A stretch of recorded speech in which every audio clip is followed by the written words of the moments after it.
Continuing with the topics, I'm gonna talk the topic my travel experiences. For this topic, I'm gonna use the grammatical structures, simple past and present perfect.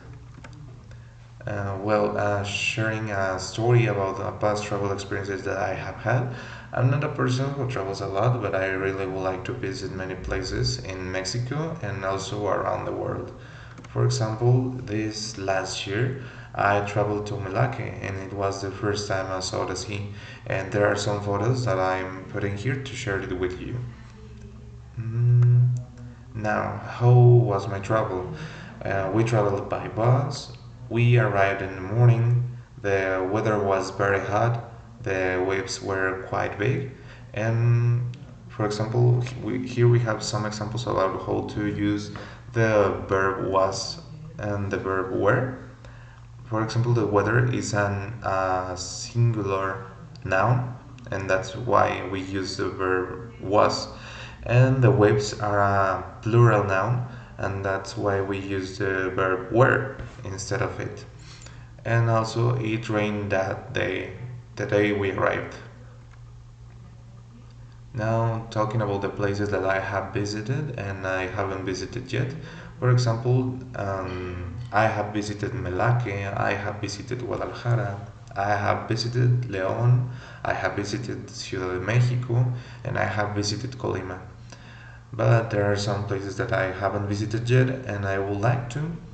I haven't visited Yucatan, I haven't visited Oaxaca, I haven't visited Japan, and I haven't visited Chile and France.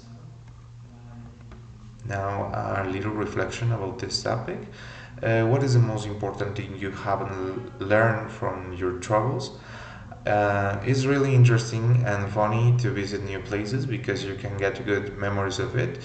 And how has traveling changed your perspective? As I said before, I have not traveled many times, but the few opportunities that I have had to travel made me understand how important it is to have a good itinerary and to know how to manage my money better. Now, continuing with the next topic, I'm gonna talk about healthy habits, and for this topic, I'm gonna use the grammatical structure, the model should. For giving health advices, giving advices in general, there are some words or phrases you can use to give an advice or a recommendation to someone. For example, should, ought to, must, had better, have to, and sometimes you can use the word could. But in this case, we're just gonna focus on the word should. Now, for this exercise, we are gonna give some advices to the little characters that we have over here. The first girl is sneezing, for example. I can recommend to her, you should wear a mask. For the next boy, you should do more exercise.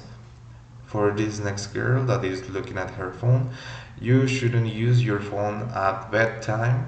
And for this next boy, you should eat fruits and vegetables.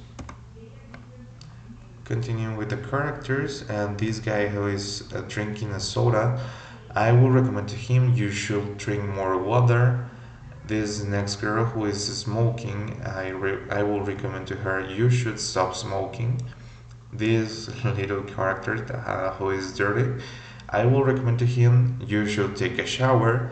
And for this other girl who has bad breath, I will recommend to her you should brush your teeth. And also we have a little reflection about this topic. For example, we have what are the three things you should do improve on your health? I consider that I should do more exercise, I should sleep better, and I should eat better too. What are the three things you shouldn't do? Be honest with yourself. Mm, I I shouldn't stay up all night looking at my phone as the as the girl in the image. I shouldn't eat junk food because I consider that I don't eat so well, and I shouldn't forget to drink more water because I try to drink water, but it's difficult to remember. And for my part, it was all. I hope you like my topics. and we are gonna continue with my next partner.